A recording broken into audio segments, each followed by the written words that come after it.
The century of humiliation, also known by permutations such as the 100 Years of National Humiliation, refers to the period of intervention and imperialism by Western powers and Japan in China between 1839 and 1949. The term arose in 1915, in the atmosphere of rising Chinese nationalism opposing the 21 demands made by the Japanese government and their acceptance by Yuan Shikai, with the Guomindang and Chinese Communist Party both subsequently popularizing the characterization history. The beginning of the century of humiliation is usually dated to the mid-19th century, on the eve of the First Opium War amidst widespread opium addiction and the political unraveling of Qing dynasty China that followed. Other major events often cited as part of the century of humiliation of the unequal treaties of Whampoa and Agun, the Taiping Rebellion, the Second Opium War and the sacking of the Old Summer Palace, Eight-Nation Alliance suppressing the Boxer Uprising, the Sino-French War, the First Sino-Japanese War, the British invasion of Tibet, the 21 demands by Japan, and the Second Sino-Japanese War. In this period, China lost all but the last of the wars it fought, often forced to give major concessions to the great powers in the subsequent treaties. The time for an end of the century has been open to different interpretations. Both Chiang Kai-shek and Mao Zedong declared the end of the century of humiliation in the aftermath of World War II,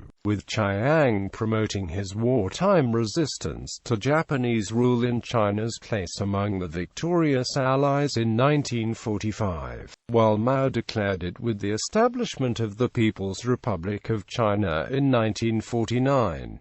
The idea of an end of the century was similarly declared in the repulsion of UN forces in the Korean War, the 1997 reunification with Hong Kong, the 1999 reunification with Macau, and even the hosting of the 2008 Summer Olympics in Beijing. Some still say that the humiliation will not end until Taiwan is reunified with the mainland. Implications. The usage of the century of humiliation in the Chinese Communist Party's historiography and modern Chinese nationalism, with its focus on the sovereignty and integrity of territory, has been invoked in incidents like the U.S. bombing of the Chinese Belgrade embassy, the Hainan Island incident, and protests for Tibetan independence along the 2008 Beijing Olympics torch relay. Some analysts have pointed to its use in deflecting foreign criticism of human rights abuses in China and domestic attention from issues of corruption, while bolstering its territorial claims and general economic and political rise.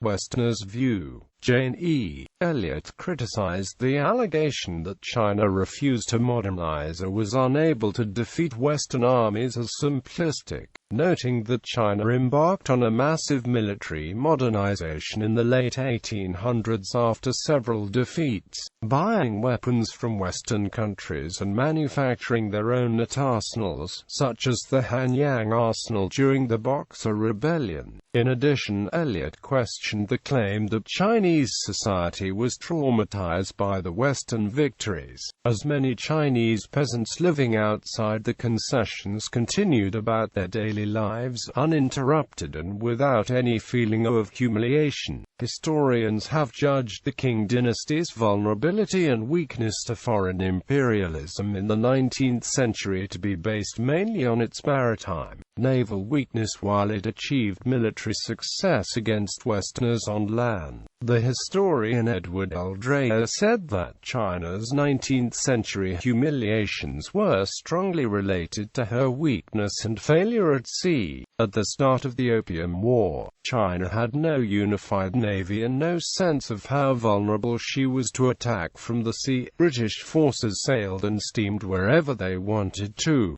go.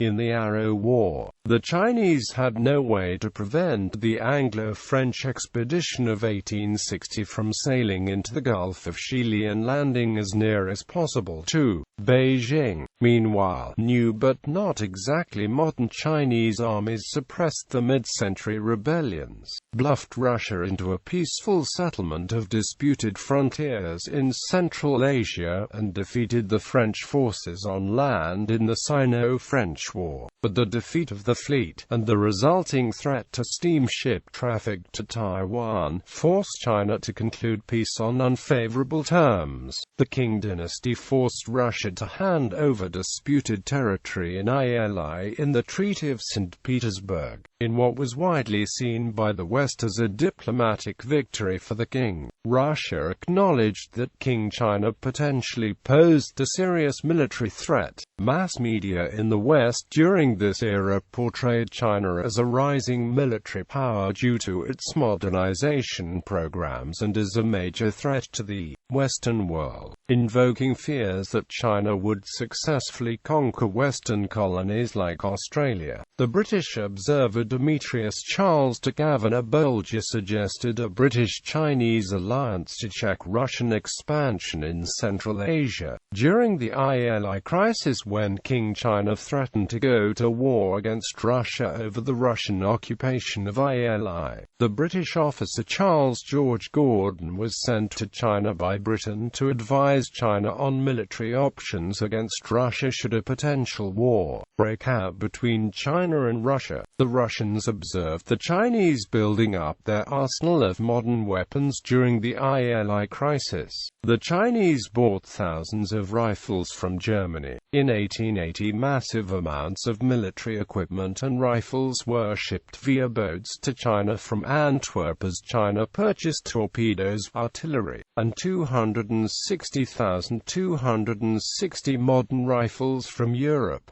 The Russian military observer E.V. Putiacha visited China in 1888 and found that in northeastern China along the Chinese-Russian border, the Chinese soldiers were potentially able to become adept at European tactics under certain circumstances, and the Chinese soldiers were armed with modern weapons like Krupp artillery, Winchester carbines, and Mauser rifles. Compared to Russian-controlled areas, more benefits were given to the Muslim Kyrgyz on the Chinese-controlled areas. Russian settlers fought against the Muslim nomadic Kyrgyz, which led the Russians to believe that the Kyrgyz would be a liability in any conflict against China. The Muslim Kyrgyz were sure that in an upcoming war that China would defeat Russia. Russian ethnologists, the Russian media, threat of internal rebellion, the pariah status inflicted by the Congress of Berlin, the negative state of the Russian economy all led Russia to concede and negotiate with China in St. Petersburg, and return most of Ili to China. The correspondent Douglas Story observed Chinese troops in 1907 and praised their abilities and military skill.